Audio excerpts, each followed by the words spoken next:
Welcome back to Highly Respected. I'm your host, Scott Greer, and today we're going to have another fantastic and incredible episode for you guys today, just like always. So we're going to jump right into it. And we're going to start off with all the Cognitive Elite questions. As a reminder, you too can get the power to ask me questions or suggest guests and topics if you sign up for the Cognitive Elite option at Highly Respected Substack. And for less than $16 a month, you get the power to ask me unlimited questions and suggest guests and topics for the show. And so that's at Highly Respected Substack, and that's at highly-respected.com. And make sure to sign up for the IQ supplements and mailbag while you're there. Today, we're going to start off with Kingslander. Kingslander asks, Scott, do you think that Newsom's response to the LA fires may potentially make a 2028 presidential run untenable? 2028 is a long way away and people have short memories, but his response to this seems like prime cannon fodder for smear ads, not only from Republicans, but within the Dem primary.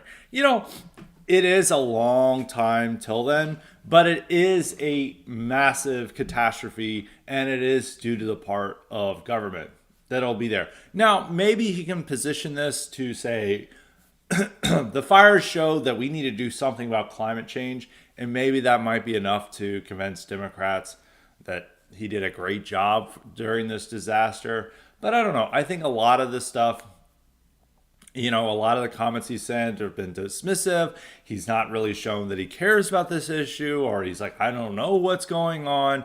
And none of the leaders involved, probably Karen Bass is worse than Newsom, her saying, go to URL for disaster information. But yeah, no, I think it could hurt him in 2028. But it is a long time till 2028.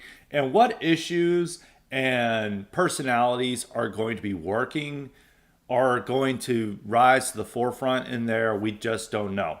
There could be a strong switch to the left. So the hard left is that everyone is running, on a Bernie Sanders-like economic agenda. There could still be this everyone wanting to be a non-woke centrist. It's hard to say, but I do think this could hurt Newsom. It could definitely hurt Newsom in 2028. There are a lot of other issues besides this, in that it's going to be a very crowded field. His pitch and his personality might not be what 2028 wants. If you're looking at a lot of the people who are gaining attention for this right now, it's John Fetterman who's like gaining attention. And people are like, I don't think he'll do very well. I think he would if the same moment is there where it's like, we want to have a non-woke guy who's going to focus on economic populism. That might be Fetterman. So if the primary was, say, this year, I would say he would be doing well in it. He knows how to get attention. He's very good at talking to the media. I think he really knows how to get attention and for himself. So I would say, yes, Fetterman would be a serious contender. But, he might not be when the actual primary comes around because of changing issues and other things. So there's Fetterman. There's just going to be a lot of very strong contenders in that race. Shapiro, if he wins re-election in 2026. Whitmer's going to run. I don't think Whitmer's going to be that strong of a candidate, but she's going to be there. And I think Chris Murphy, Senator, Andy Beshear. There's going to be so many people. Pritzker. I don't think Pritzker's going to be much, but he's going to have a lot of money to him. So it's going to be a very crowded field, and who emerges at the top, it's too hard to say at this moment. If you were asking me in 2017, do I think Biden's going to be a serious contender in 2020? I would have said no. And he ended up winning the primary. I was always a doubter of Biden in the 2020 primary because I was like, there's no way they can vote for this old senile guy compared to everyone else. But sure enough, he turned out to be the guy. So you don't know. You really can't know what it's going to be like, 4 years from now. I mean, everyone knew that Hillary Clinton was going to be the nominee in 2013 for 2016. So there are times where people know, but in 2001, nobody knew that John Kerry was going to be the nominee, and then he was. So there could be a lot of people we don't, know that could be that guy. But I think it is. I think it is going to hurt him down the line. The wildfires, because it's you have to run on your record, and if this becomes the ultimate moment in his record or the main moment of his governorship, that is gonna dampen his support. They're talking about running a recall effort. The last time it failed. This time it is like more left wing voices who are calling for it. So having a second recall effort, if it actually gets, they actually have a vote on it, probably not good for your presidential hopes. And he could lose the second time if they run, another person from the left or another Democrat against him. Because the last time he was able to portray this as a far right effort against him, and he protected you guys against COVID, and the only person they came up with was Larry Elder, and that was the main contender against him. So they didn't really have somebody else. But if it's comes from the left, is both supported by the left and right, he may could cost him. So I don't know. We'll have to see. I think if he does get another recall vote out of this, that's definitely going to hurt him in 2028. But if everyone there's no real recall effort, he's able to overcome this. People forget about it. Maybe he turns it into an issue about how he deeply cares about climate change. He could potentially turn it to his advantage. But I think there's going to be other problems for Newsom in 2028 besides this. But yes, I do think it could torch his chances. So that is my answer to Kingslander. Now we're going to go to Dollar Bill. Dollar Bill's got 3 questions. He said, at Jimmy Carter's funeral, the John Lennon song Imagine was performed. This song, with its atheistic message, was an inappropriate choice for the remembrance of a devout Christian man. I'm sure you remember how in the wake of all the Islamist spree killings in Europe in the 2010s, they would have had these candlelight vigils where Imagine would be performed. Has this song always been a libtard anthem? I'd have to go back to when it was officially a libtard anthem. It's been it for most of my life. I remember they would do this stuff in the 2000s, but it has just become the international libtard anthem. Instead of the International or anything of that sort, it is Imagine. And Imagine kind of is envisioning the end of history in a way that you could say it's not specifically communistic and stuff and more socialistic like the International. Imagine just imagines that we're all just together hanging out in peace. No wars, no nations, no religion. We're just hanging out, imagining a better world. And I think it is more appropriate for the libtard anthem. It is like a embodiment of the values stressed by a lot of our leaders. I mean, they had a powerful moment at the 2024 Olympics where somebody performed Imagine, and it's like signaling that this is a powerful moment. This is the song that really represents us. So it is the libtard international song, and it does imagine a world I think the right would absolutely hate. It's like there's nothing to live for and nothing to die for in this song. But that is the end of history speaking to the world. And for a lot of people, they think that's a powerful message.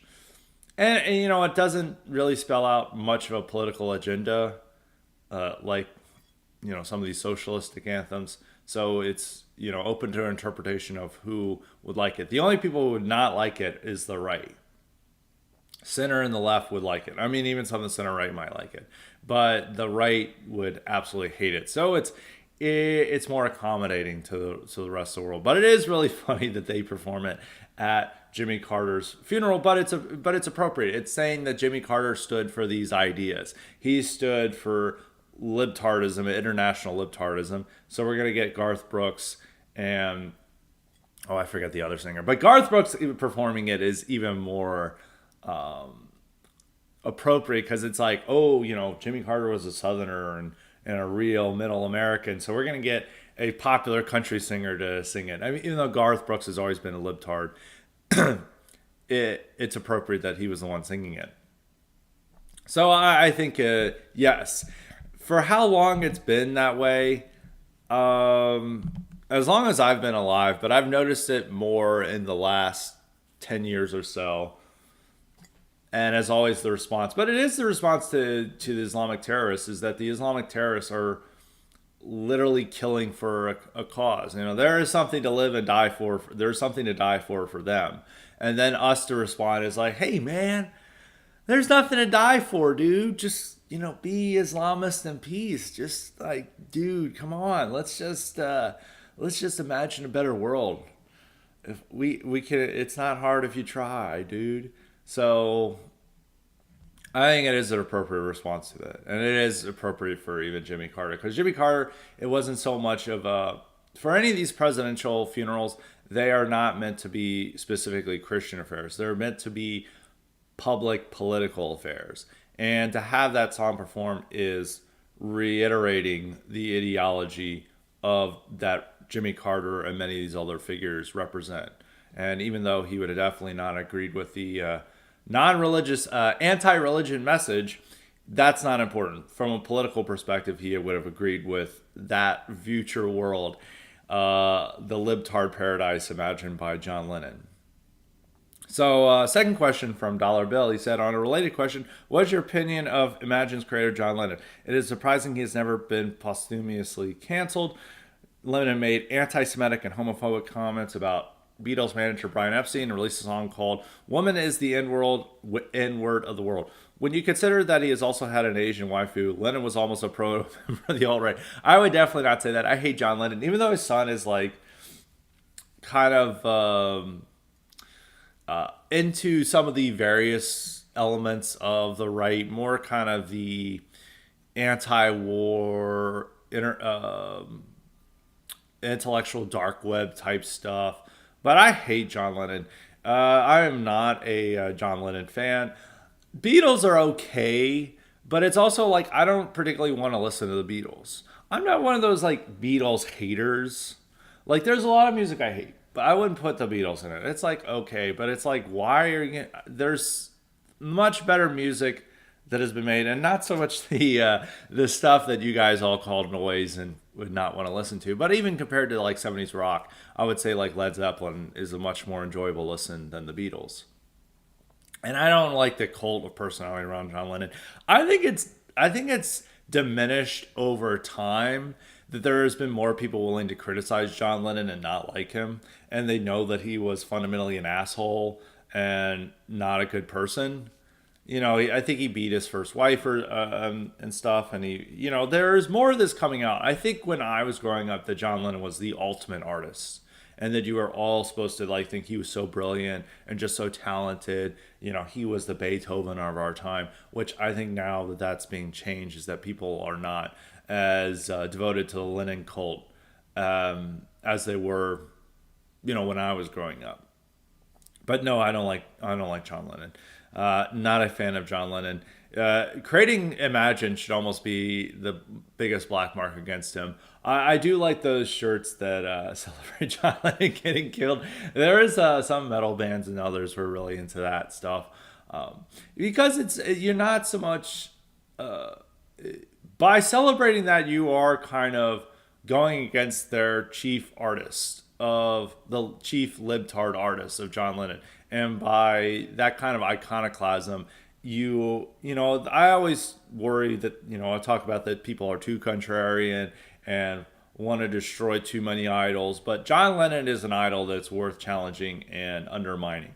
And so if you have these celebrating his shooter and saying he sucked, that's good. That's important because he is not an idol are an important figure for America or the West in the same way like George Washington would be, or Charlemagne. He is somebody who represents libtardism. And so by attacking him, you are undermining the foundations of that. It's good to go against their idols.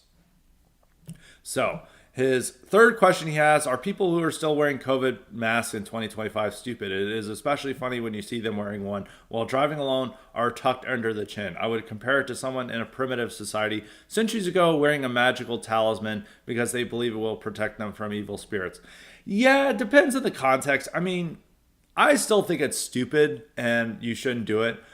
Maybe I understand if they're sick and they're going into a grocery store, and or it's just winter and they want to avoid, getting sick.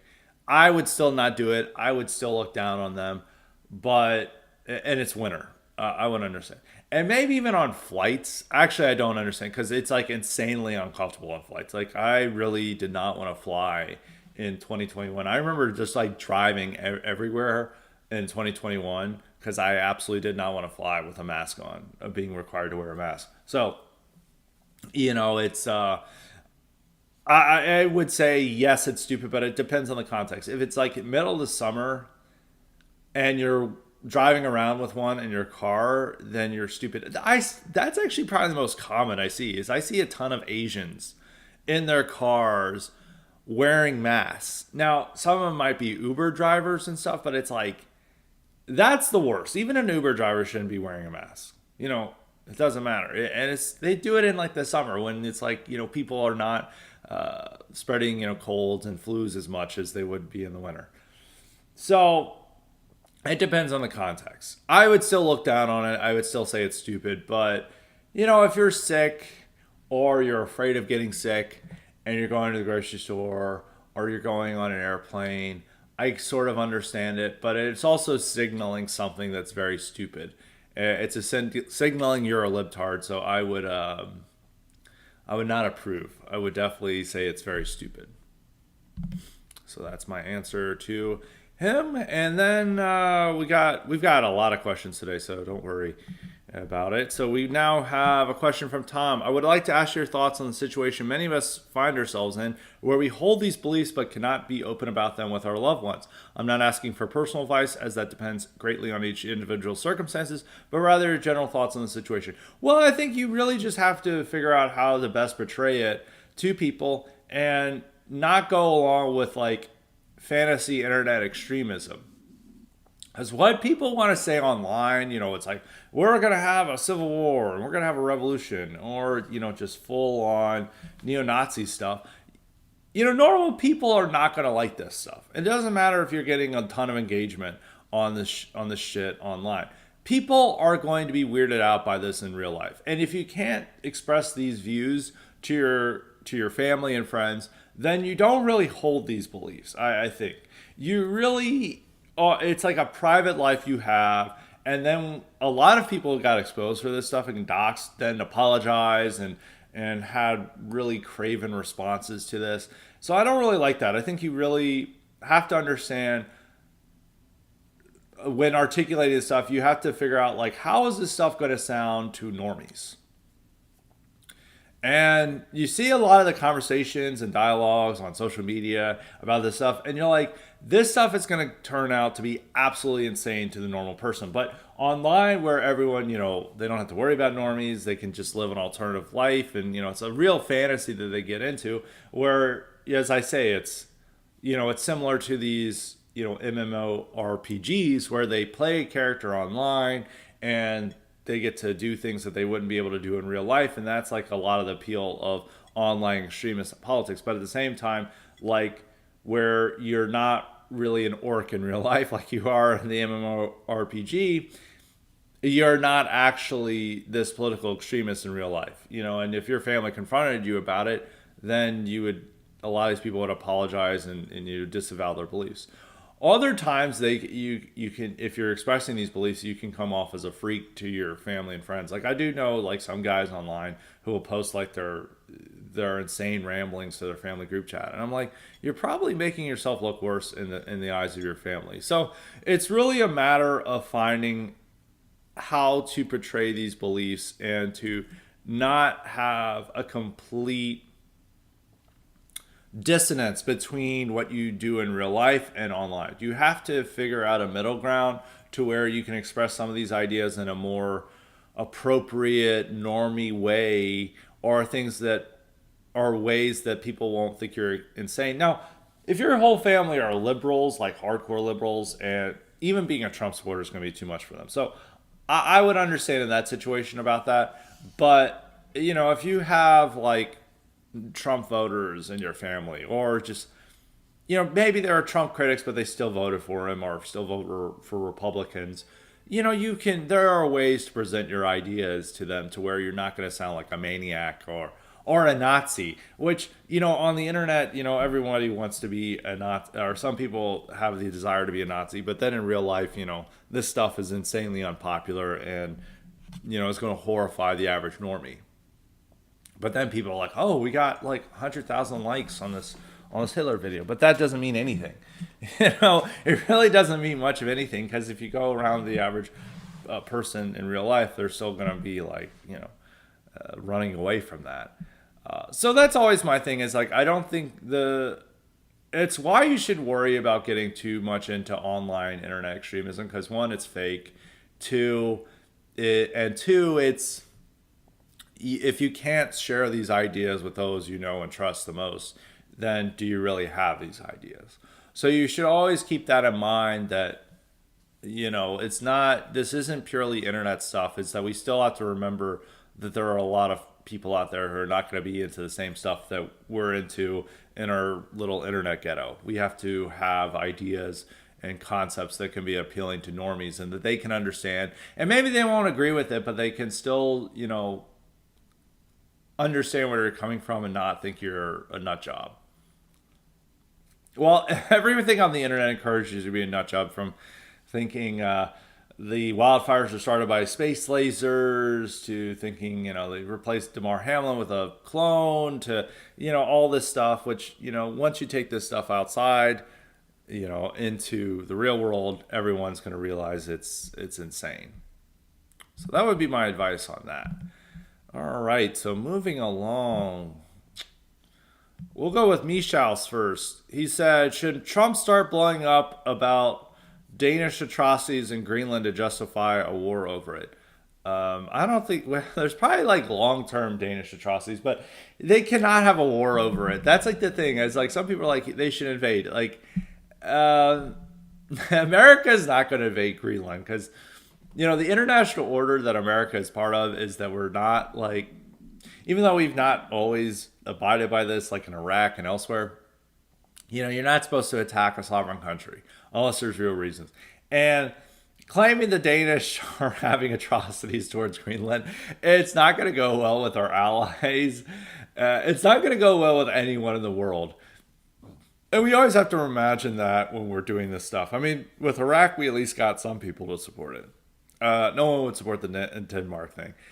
The only way we're ever going to get Greenland is if they have a referendum and they vote to vote for American annexation, which could happen. I don't think there's enough real atrocities in the last 100 years to justify an invasion for Greenland. So they're just going to try to pressure them into get it, whether they can buy it or get enough people to vote for annexation, which could happen. It's the most likely place that Trump will get. I think Panama Canal is going to be too tough. We're definitely not annexing Canada. It's just a way to troll them and to put more pressure on them. His second question is mimetic, syphilis, and Solion. This might be different names. I don't know quite who these people are. Got into a call out a few days ago. The former was posting over and over again about how the housing market is fine and young white men need to pull themselves up by the bootstraps. And the other talked about how epic it was that his mommy makes him cookies. These are air bridged. Which of these users is a bigger idiot? We're gonna have to censor a word. I'm not really familiar with either of these users or what they were posting, so I don't know. The only one I don't know what the mother making cookies is. Sometimes you gotta be worried about asking me about internet feuds, because I don't really know what they're doing, or particularly who these people are. I think I retweeted. I don't know who. I think that's I think it's Mimetic Sisyphus. Mimetic Sisyphus, who was there. I think I retweeted him about something. The housing market is definitely not fine. and it's a lot due to, the costs are just too much. Some people have been talking about, like I've talked, or if you look into the 70s, is that compared to what the average income was for a boomer and housing prices in the 70s, it's not too radically different, adjusted for inflation, than it is today. But it's fewer people just have the ability to buy homes. I mean, that's the housing market is not fine. So that's the only part I can imagine about this. But yeah, I don't know what I don't. I'm mimetic Sisyphus and Solion. I don't really know them very well, so I don't really know what. I can't really answer that question. So we're moving along. Um, let's see. We got Flores. He says, I'm not blackpilling on Trump, but I feel like a lot of the opening moves as of late seem to be pandering to the more context-minded ICP wing of the coalition, with the annexing Canada jokes focus on Greenland and Panama, and the renaming Gulf of Mexico to Gulf of America seems a little cool, but I digress. Why do you think he is putting so much attention onto what seems like random expansion projects? And is there a risk that too much political capital we've spent on stuff like this instead of the policies we're hoping for? No, I mean, the first objective going into the office is going to be immigration, but we might not get as much on immigration as we'd like. I mean, people are getting upset that Tom Homan's going around and trying to dampen expectations of what might happen with immigration, that they're only at first going to deport the 1.3 million illegals with deportation orders or criminal records, which, I think getting over 1 million deported in the first year is still a success. That's far more than Biden did. And hopefully that leads to more self-deportation and also tougher policies that make it harder for illegals to live in the country. And so you'll have another million or so leave the country, and then they can later on focus on just illegal migrants who are just here, but maybe without criminal records. So I don't really get the, first off, as I said, Greenland is the only thing we might get. Annexing Canada, we're definitely not going to get. Panama Canal, I think they're going to try to do it, but we're not going to do that. A Gulf of Mexico, Gulf of America, I think that is like actually stupid. Some people are like, this is awesome, but it's something like a caricature of like George W. Bush era patriotism, and it's like, it's not the Gulf of Mexico, it's the Gulf of America, and I'm like, yeah, I think that's a little dumb. I think as long as he accomplishes what we care about, tackling DEI, affirmative action, and immigration, he could have these jokes. But if he focuses more on Greenland than immigration, then that's a problem. But I don't think he will. I think if we see in the first few months, you're going to see a lot of efforts against immigration, DEI, affirmative action, the identity stuff we care about. And I think it might not live up to our very high expectations, but it'll be a lot more than Biden ever did. So we will have progress on that. But yeah, I do have a little bit of a disagreement with the content mind, but it's still cool to have American expansionism because we haven't really done it in many years, and it sort of encourages right-wing mindset and other things. And it's just something new and different, and something that's beyond the normal perimeters of what we're supposed to expect. And so I think it's still pretty cool. But I do oppose Canada annexation. I'm fine with getting Greenland. I don't think it's going to be that cool as we might imagine, but it's still something. I don't think we're going to get the Panama Canal. Second question from Flores. Have you seen Robert Eggers' new Nosferatu remake yet? And what are your thoughts on it? I saw it earlier this month and thought it was yet another in a line of great movies from him. It was good. I still haven't fully digested it yet. I would want to see it again. It's definitely not a movie I'd recommend to people because it would be very weird for people, and there's like a very overt sexual element to it, and maybe people aren't expecting that. I really like the aesthetics of it. It's definitely a movie that you think about. But whether I really thought it was a great film, I don't know. I thought it was good. I would want to see it again. There's supposed to be an extended director's cut, which you do feel like that there's stuff that was left out. And maybe I think the extended director's cut would actually be better than the normal film. So maybe I'll watch it when that comes out, and maybe we'll conclude it was a great film. It's certainly better than the Werner Herzog Nosferatu remake from the 70s, which was just goofy and almost a comedy. There's some good aesthetics of it, but it's not a good movie. I thought it was much better than that. And it is a film where you feel dread and this sense of menace, which horror films should have. I remember coming out of theaters and people were just like dead silent going out, which is always a weird feeling that you have. There's also some of the moments where there's supposed to be horror that are involved, like the female lead, going into possession mode, where some of the people in the theater would be chuckling. It was too much for them, but it was very weird how dead silent the movie, everyone walking out of the theater was. So it definitely has an impact on you. I think The Northman and The Witch are better than Nosferatu. So, but I still think it was a good movie. But whether it was a great movie, I'd have to see it again to conclude that. So, let's see. We got something from Sharecrop. He said, "Hey Scott, my youngest brother is graduating high school soon and wants to go to the University of Florida. Do you have advice for a Zumer going into college? He is very smart and got great SAT scores without really studying. He's kind of abrasive, but not socially inept. He said he wants to end up in finance or as an actuary." Well, I encourage him to go to college. Fraternities might not be his thing, but he should give a look to it, especially Florida is it is in the SEC, so it's a very fratty school. It's in the South.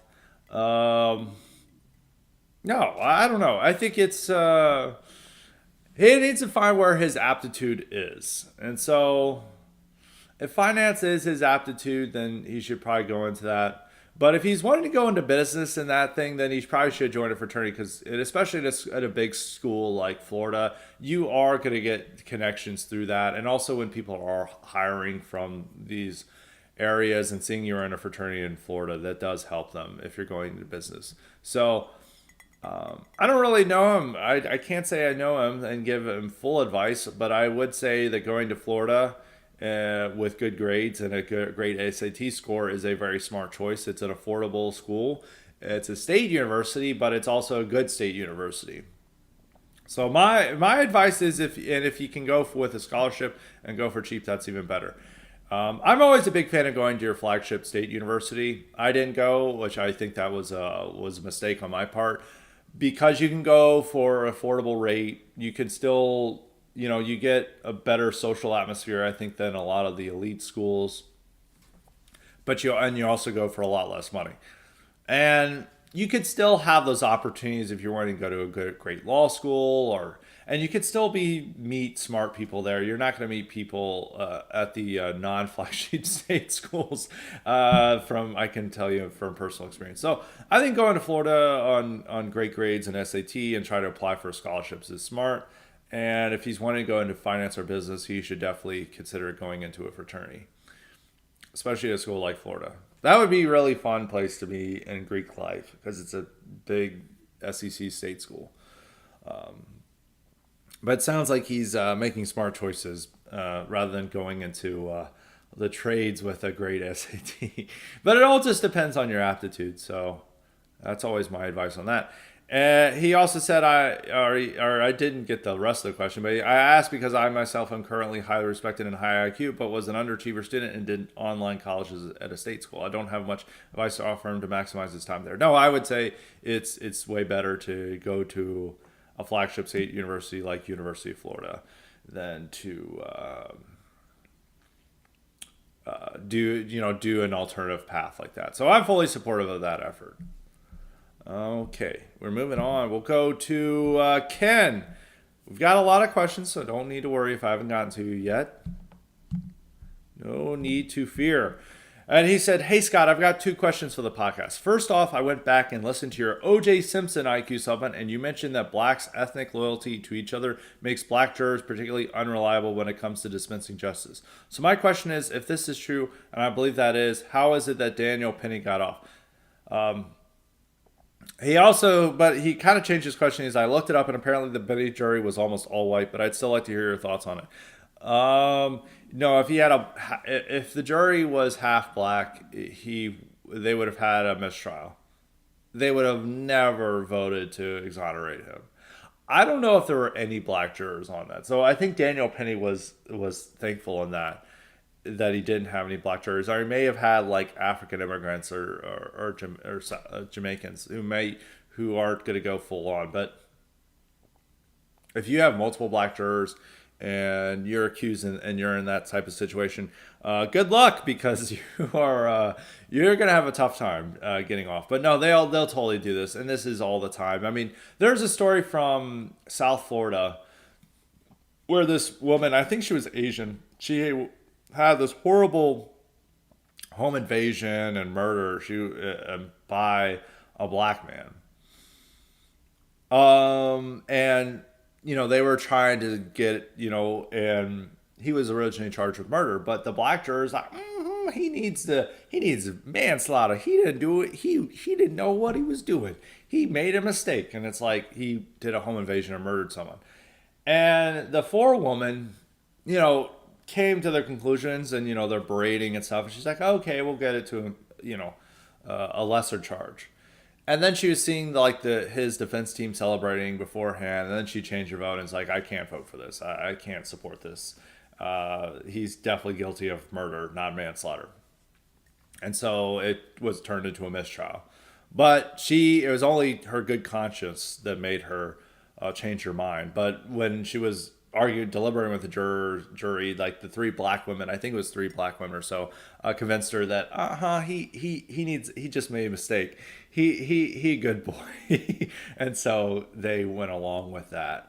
But once she was facing the court, she realized that was a bad decision, and she changed her mind. And this woman, I think, was like Cuban or something, so not white. So it's always a problem. I think it's probably worse with black women. The black men, I don't think, are going to be as adamant and vocal. They'll just stick to their principles, but black women will be open and very aggressive. And for OJ, it was particularly black women who were all defending him, which is very funny because they get very upset by black men dating and marrying white women. But I feel like the fact is that he's a good-looking black man. We love OJ, and it's likely this white woman's fault that he murdered her. And so they were the most adamant about defending him, and that's what helped him win the case. I think, and if I remember correctly, the defense team for OJ was specifically trying to play black women for the trial, which also the prosecution thought that black women, or women in general, would be helpful towards them because they'd done cases, anything involving domestic abuse or murder, a husband murdering a wife or anything. They thought that women would always be more sympathetic to their case. But with black women, it was the opposite. The black women were most adamant and hardcore that OJ was innocent. And so they ensured that there was a significant number of black women on the jury. So you always have to, and then I remember in 2021 that they were not willing to put, in DC, they were not willing to charge some carjackers because they knew that a black jury could never convict them. So there's always that cases that you have in that. It's primarily black women you have to worry about in those. They'll be the most persuasive, so to speak, and the most vocal in defending their ethnic interests. So secondly, and this is a completely different topic, but what do you think are the lasting effects of the Me Too movement, and how long will they last? The Me Too movement might make for a good IQ supplement one day. Oh, they're very long lasting. I think it's more that HR departments will fire you for just hitting on another female coworker. They will, it's also, I think it's frozen a lot of those interactions. I mean, people still meet their spouse through work, but men have to worry about that more. It's definitely also frozen or convinced a lot of men to not do cold approaches anymore because they're worried about Me Too movement. And it's also empowered women to publicize any interaction they don't like from men on publicly or with their friends either from dating apps or just a guy hitting on them, and that they're more in power to humiliate men just for asking them out. So it's gonna be long. No, these are gonna be long lasting effects, and I think Zoomer men are gonna be the main victims of that. And I think you can even see it with like all these Zoomer women who are obsessed with age gap. There's this funny story where a 22-year-old hit on an 18-year-old, and then a bunch of 18-year-olds attacked him and were claiming he was a pedophile. Yet it's a fully legal relationship, only a 4-year difference. But they're like, you a pedophile. So they're obsessed with age gap stuff. And I think that's also part of the Me Too movement. And so it's going to make it harder for relationships to form and for men to approach women, which women all complain about how men won't approach them. And it's like, well, you can blame Me Too for that. So those are my thoughts on that. Now for a question from... he said this is going to be for the mailbag, but I might as well answer it now. He said, Preston asks, I'm just trying to recall something you said in an earlier episode about boomers. Did you say that the boomer generation should start earlier, like in the early 40s and end in the early 60s? And he said, how do you break up the last 4 generations? I do it like this. He said 1943 to 1962 boomer, 1963 to 1980 Gen X, 1981, 1997 millennial, 1998 to 2012 Gen Z. Obviously, you have to draw the line somewhere, but some issues I see are that it's odd to consider people born in 80 or 81 who finished high school before the 2000s as millennials, and some people consider people born in 95, 96 as Zoomers when they finished high school and nearly finished college before Me Too. And the rise of Trump. Also interesting how a lot of the boomer heroes like Jim Morrison, Hendrix, and the Beatles are actually a silent generation. No, I think it should be early 40s for boomers. That's really my main concern with generations, is where they put the boomers. Boomers should be at least 42 to 60. Maybe even 1959. I think once you boomers are born into the 60s, they're much more like Gen X, like what type of music they listen to, their attitudes towards life, the type of world they grew up in. Like the fact is like if you were born in the 60s, you never had to worry about being drafted for Vietnam, which that was like a huge thing for most boomers, or boomers like to think of. Like boomer youth, which we all think of the 60s, hippies, worrying about the Vietnam draft. That includes a lot of silent generation members, and it only includes like at most half of boomers. There's another half of boomers where wasn't their life at all. The current thing is they go from 46 to 63 or 64, which is just being in the early 60s with boomers is just outrageous. And Gen X is only like 65 to 80. So I think that's very stupid. These are very arbitrary gaps, but I think 81 to 97 millennial, 98 to 2012, you might want to extend that to 2013 or so. But I don't know what they're shortening these generations. So yeah, I think that's about it. It really should be extended into the early 40s. But they're trying to extend it even more to boomers. They're like, oh, it's now only 50 to 64. And it's like, that's just not boomers in general. Like the ones born in the 40s were the ones where all of our images of boomers, they're the ones born in the 40s. But they keep trying to limit it. But the actual baby boom only, if I recall correctly, only started happening in the 50s. So it is a little bit weird. But by cultural and influences and the life they grew up in, I would say 42 to 60. And then 61 to 80. 81 to 97, 98 to 2012 is about right. I would say that works. Okay, we're now going to move on to Renown. Renown, he's got a lot of different questions or something.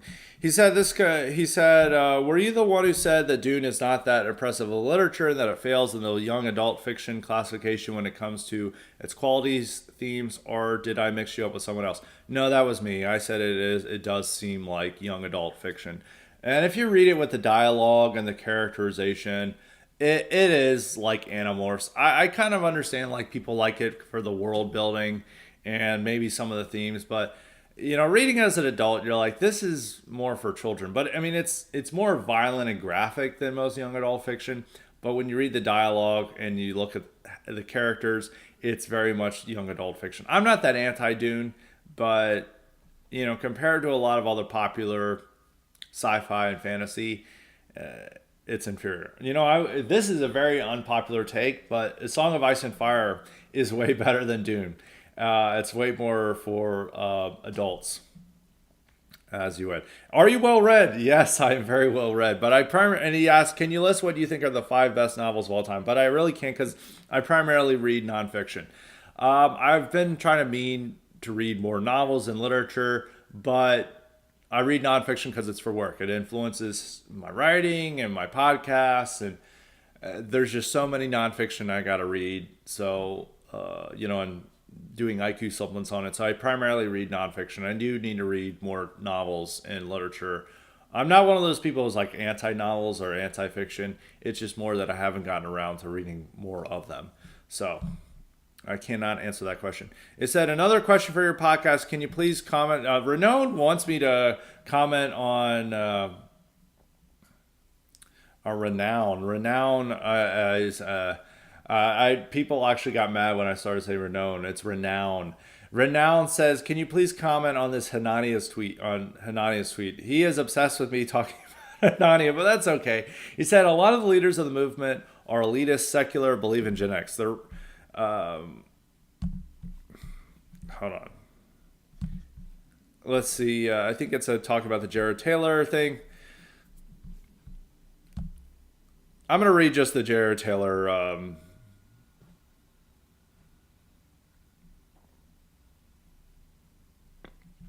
I just want to read I'm going to read the whole tweet because you got to see this.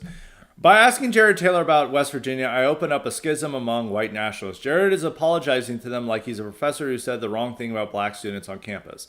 It's good to debate white nationalists and bring these fissures out in the open. A lot of the leaders of the movement are elitist, secular, believe in genetics. The racism is motivated by a sense that whites are beautiful and do excellent things that other groups can't. They rightly look down on dysfunctional behavior among the poor of all races. Other white nationalists are religious, rabidly egalitarian, conspiratorial socialists. They have nothing else in life and cling to their race. They have the psychological profile of wokes. They're only on the right because they happen to have one identity wokes won't accommodate. But they want the same thing, to be freed from the burden of being treated as an individual due to a deep sense that if they were judged on that basis, they wouldn't measure up. By bringing these divisions out in the open, we prove that being white is not the rational basis for any kind of politics. This is something that all other white people have recognized already. Other races recognize it too. Thomas Sowell does not hold hands with Kendi and say they're part of the same movement because they both advocate black interests. It's only white nationalists who think they can have a completely ideology-free movement in which race is the only thing that matters. And so Renown was saying, I haven't yet read your article in defense of Jared Taylor, but I would be surprised if there is anything in it I would disagree with. Well, I'm not quite sure what the question is, but on the Hanania point, there is a lot of people like that. Well, I don't want to go along with his bashing race realism and stuff, but I do think there is something a lot of members of right wing in general, I'm not going to say it's just white nationalists or right wing, who, despite all the criticism of egalitarianism, democracy, individualism, and all these other things we associate with the modern world, that in practice, these guys are hyper-egalitarian, hyper-democratic, and hyper-individualistic, is that all of them demand to be treated, they really hate any type of leadership or authority or hierarchy within the movement. They all demand to be treated as equals and that their opinion matters as much as Jared Taylor. So I really got upset when people are trying to have these purity spirals and these call-out sessions of Jared Taylor simply for pointing out the obvious about poor whites. It's like, you don't feel pride in seeing fat dysfunctional people. You don't. And I don't like the fact that we're supposed to ignore this and pretend that they're all amazing. It's stupid. You want an ideal of it. And I'm not really particularly fond of like JT's like we're all brothers and sisters and stuff, which to whites that just sounds weird because our American whites are very individualistic.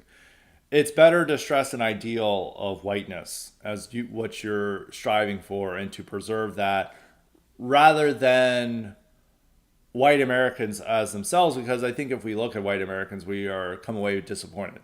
And you could look at this like the funny thing with like WNs is that a lot of these guys, they're extremely misanthropic, and generally on a day-to-day basis they complain about their fellow citizens and Americans, and they talk about how they're all sheeple and cattle and stuff, and that they can't stand them. But then when it comes to working class whites, they turn into full-blown populists, and they're like they're perfect every way, we have to worship them. But they're not really worshiping whites as they exist. It's worshiping a fantasy of whites who don't live up to their expectations.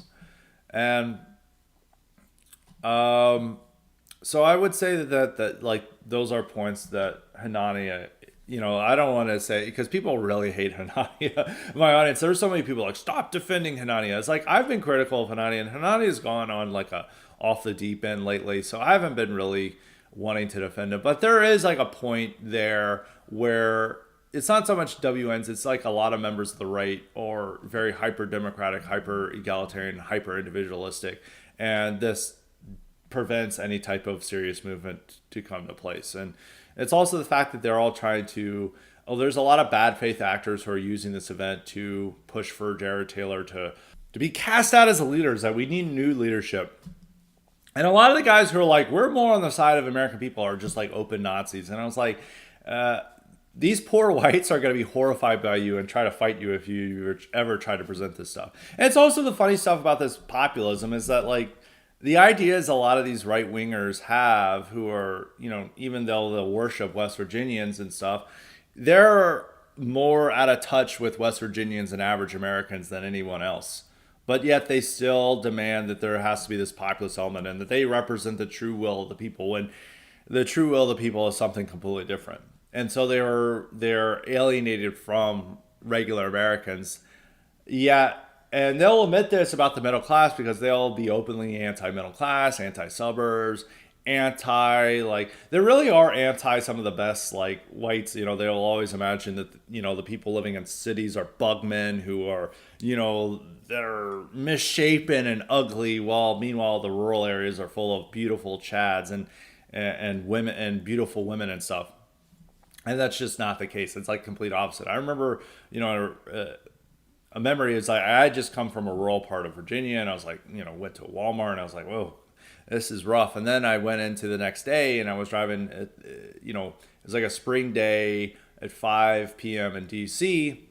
And there was all of these good-looking whites, all physical exercising, whether running, whether playing softball, or they're all biking. They're all out there doing physical exercise. And you really wondered is like, who are the misshapen bugmen in this equation? But there's these fantasies they have to uphold. And it is a taboo for the right to make any type of claims about certain white demographics. Now, you can attack the urbanites, you can attack the suburbanites, you can attack the middle class, you can attack the upper class, but you cannot ever dare criticize the working class. The working class is perfect and angelic and blameless, and the fact they're fat is like, the fault of globalists or something, and I mean, yeah, they have struggled economically. Yes, nobody doubts that, but it's also there is some individual agency, and people do have agency. I don't really like people who deny agency for people, whether it's, feminists denying agency for women, blacks denying agency for blacks. There is always agency, and you have the ability to choose these things. Now, yes, they might be harder to do some of these things depending on your area and circumstances, but you still have agency. I don't like the idea of denying people agency, and then they see it's like, oh, these are victims, we must go up and sympathize with them. And it's like these guys who are like open Nazis going to go up there with like a swastika flag. And I'm like, I'm sure those people are really going to take to your message. So it is just a funny thing because all these guys who are attacking Jared are completely alienated from regular America, yet they demand this worship of a fantasy of regular Americans when on an ordinary day they're very misanthropic and attacking regular Americans. But then if you add working class whites to it, then they have to completely switch, and it's, imagining the most perfect beings to ever exist in the world. I think it's stupid. We're not, they're certainly not building a mass movement. We're not building a mass movement through the internet. You are simply expressing truths you believe to be relevant and the way of the world, and you should be able to do that. And Jared Taylor's earned the right to say whatever he wants. And, all these people many of these people who are attacking him have no skin in the game, have done not even a fraction of what Jared Taylor's done. And so there should be more respect paid towards him than what's given. But you can't expect the right, despite all its celebration of hierarchy and deference and authority, to ever do that. So, in any case, that is my answer to that. And Renown has a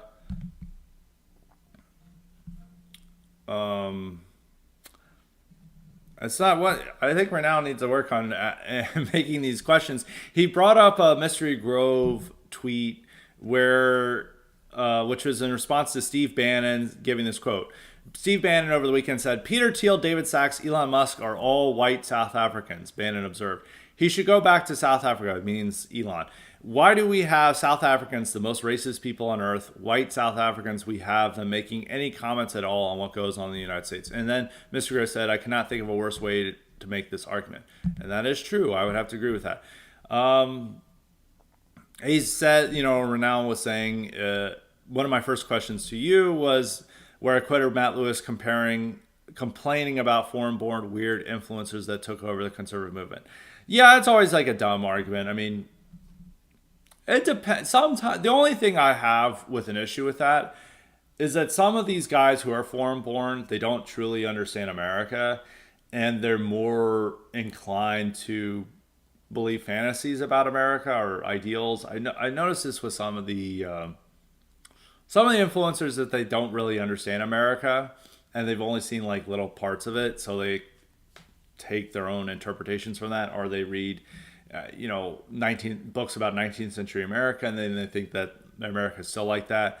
That would be my only issue with that. But I always find it stupid when it's like, these guys are fake Americans. It's like, it doesn't matter. If they're saying the truth, they're saying the truth. And we want more white South Africans in this country. I think it's really stupid to be like, oh, they're not true Americans. Like, no, white South Africans, we want more of them in this country.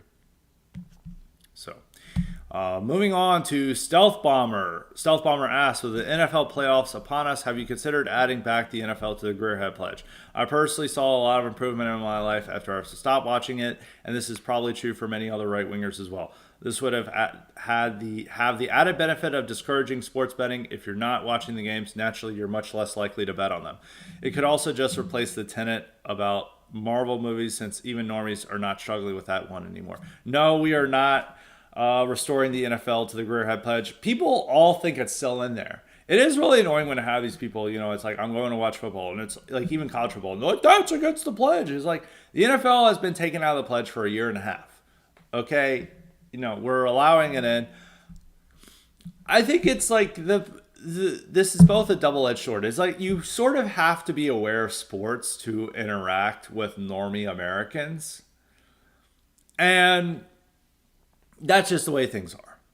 Now, I think the real thing we're probably going to add is a plank to discourage sports betting. And that probably will replace Marvel movies, because Marvel movies are bombing.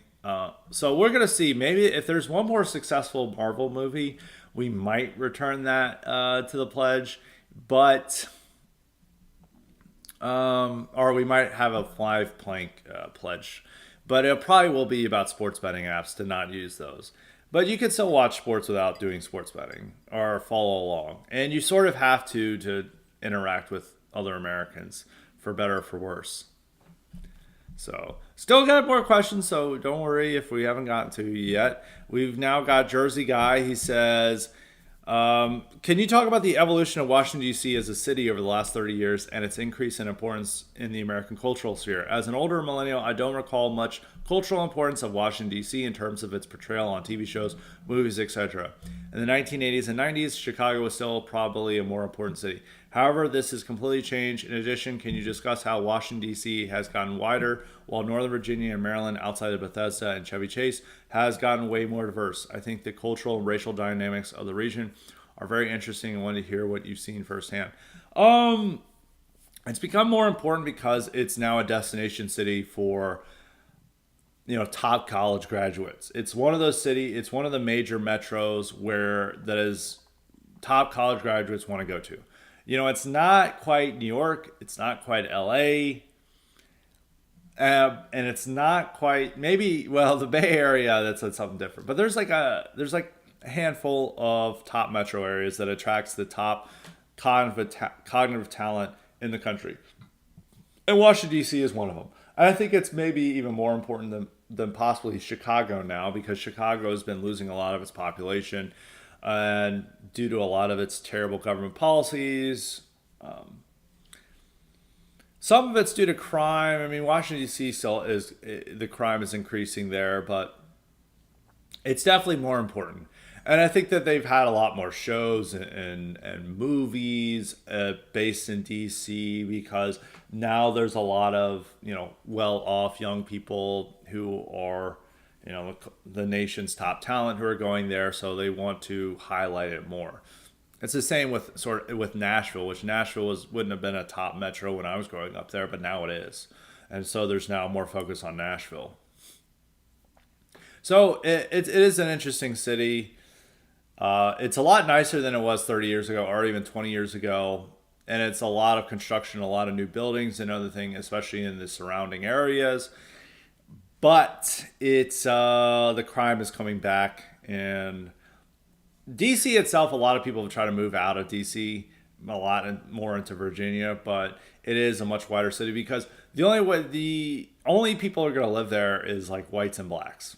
It's like the immigrants don't have enough money to live there. So are they going to buy blacks if they want to live in an affordable area? So it's unlike New York City, where you see the entire world walking around. In DC, it's pretty much whites and blacks, and also, people who went to top colleges who are also diverse, whether it's Indians, Asians, the talented tenth of blacks and others walking around. But it's still a black-white dynamic in the city, which makes it more southern, because a lot of southern cities, it's still that black-white dynamic. But outside of it, it is the entire world is there. Depending where, like Alexandria is still black-white, and Arlington is very, very white. But past that into Northern Virginia and the rest of in Fairfax County, you see the entire world there. It's all these immigrants, and so is Loudoun County. And I don't know why. I can't specifically say why there are so many immigrants in the surrounding areas of DC, but that's just what it is. And the hyper diversity of it is just insane. Like, you'll go, I brought up this about, the diverse area I lived in Fairfax County, where I'd go to, walk around the park, and I wouldn't hear English. I would hear multiple different languages, but not one of them would be English that people would be talking. And you saw so many different people. And, it's a little bit more affordable outside of the city. So that's why they're living there. But most of the blue collar jobs are worked by immigrants in DC. It depends. Some of the service jobs, like if you go to a restaurant and stuff, especially in DC, it's all black. And all the apartments, the entire staff is black. But for HVAC repairmen, plumbers, anything working class, like traditional working class, it is going to be immigrants working that job. And there's a ton of Indians too. So it's but it's also, Northern Virginia is very safe. So it is the ideal liberal utopia, is that it's also more walkable than a lot of other places you can bike around to. It is really a liberal utopia out there, where it's the entire world was there, and there's not a whole lot of crime. There's a few pockets of crime, where in Alexandria there's a black population there, so there's some crime there, and then there's some areas where MS-13 and some of the Hispanic gangs are that have crime, but for the most part, it's very safe. The problem is, it's you might wonder where the white people are if you're going to a grocery store in certain areas. So it's a weird place. Um, so I think it's just way more diverse. Is that generally the city itself is the only affordable place to live are by blacks, and immigrants don't want to live there, or it's too unsafe for them. And then everywhere else in the city that is relatively nice is too unaffordable for them, especially if they have a family. It's very much, DC is very much a city for single people. It's not a city for families. And that's especially true with the surrounding suburbs, the most immediate suburbs. So, and generally the immigrants are more likely to have families, so they have to live out in Fairfax County and Loudoun County, and not PG County, but in parts of Montgomery County. So, and that's why it's become wider, is because, for single people who are graduating from top colleges, you know, they're going to go to DC and they're going to live in the city, and it's going to make it a little bit wider, while a lot of blacks are being pushed out into PG County and the surrounding areas. And there's not that many immigrants moving into the city. So that is my answer to that. And we're going to conclude with K-Max, none other than K-Max. So we have, he's got two questions. Or he's got, well, we'll ask the three questions.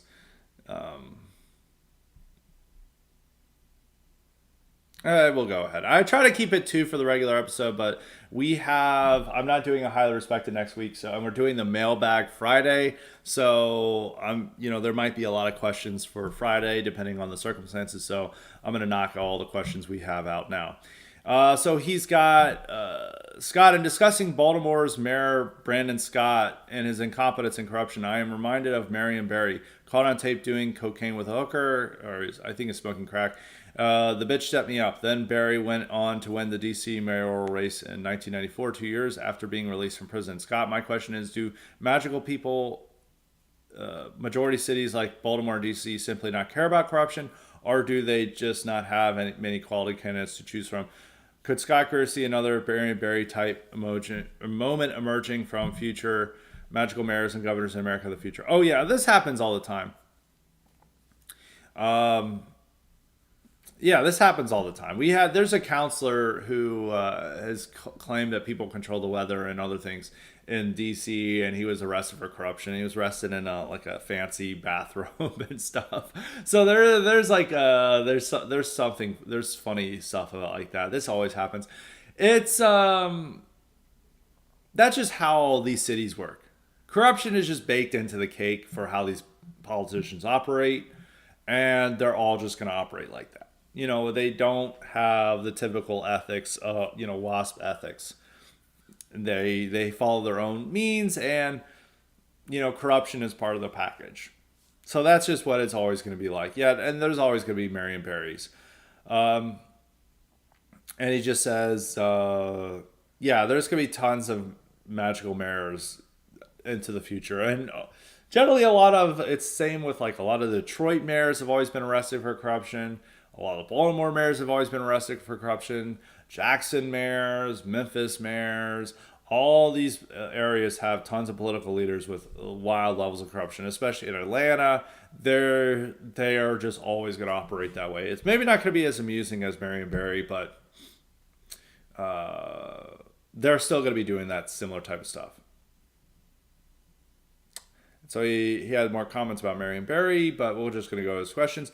Figure this will be the topic. The LA fires and how much DEI affected the disastrous response. As Chris Rufo tweeted, the LA Fire Department's strategic plan made DEI and a progressive work environment two of their top three priorities. Regarding them as more important than technological innovations and disaster recovery efforts, which it ranked last. My view of this and how much it has affected things. Absolutely affected things. I mean, they've been disqualifying competent whites from these jobs and trying to hire for diversity, and this has been their main goal, and now they can't figure out how to contain a wildfire. No, it's been DEI is a major part of why LA and California has failed to contain the fires and has allowed them to be absolutely devastating. It's because they care more about leftist priorities than they do about actual, safety and quality. So no, it's absolutely the case. I think it's also just the case that California has all these ridiculous policies where they haven't built any reservoirs, they don't have proper water management, and they certainly don't have proper land management. And this is just a convergence of catastrophes that has led to this devastating wildfire.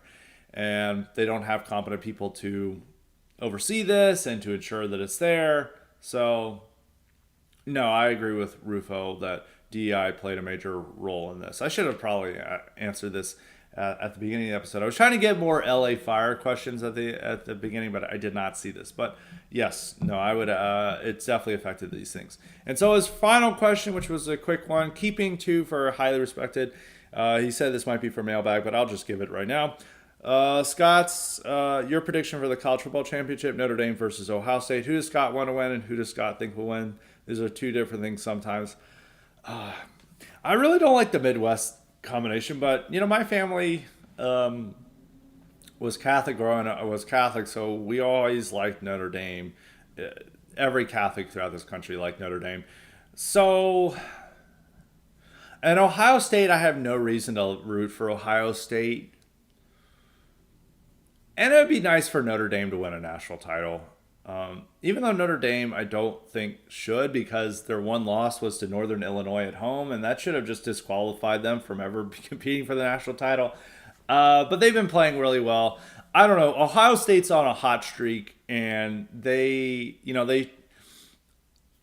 Texas game, it was more poor play calling on Texas's part that prevented it from going to overtime or for being a much closer game. They were at the 1 yard line with under 3 minutes left.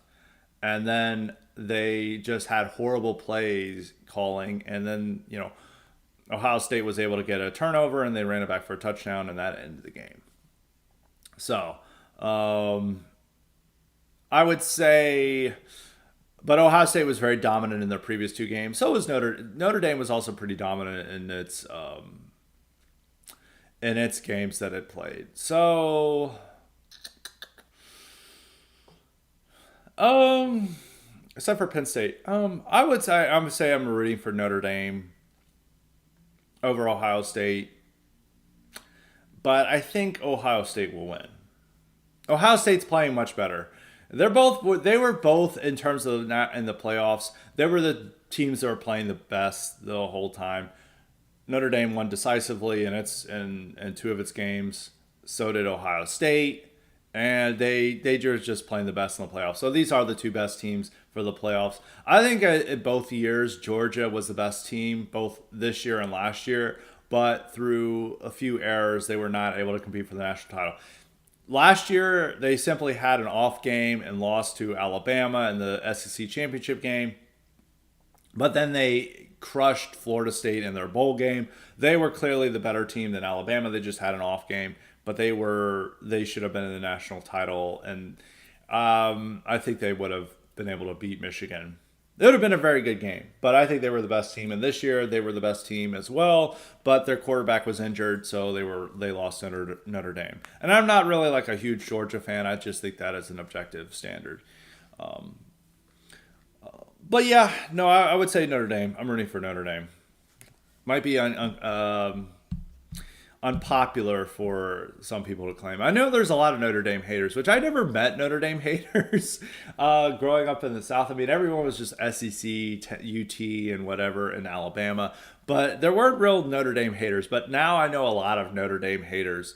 And I'm like, wow, I didn't know there was like really hardcore Notre Dame haters. But I'm going to root for Notre Dame. But objective standard, by the way the teams are playing, I would say Ohio State. But it's going to be a good game. I think it'll be a very good game. So that is it for Highly Respected this week. Next week, we know Highly Respected, as I said, for DJT Day, Donald J. Trump Day, for his inauguration. We're not going to have an episode that day. And this week, Wednesday is going to be the IQ Summit. Friday will be the mailbag.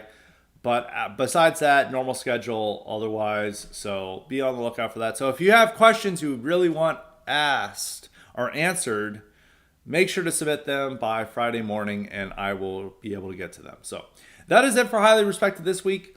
Be on the lookout for more great content later this week, so we will have plenty of that. So until next time, stay respected.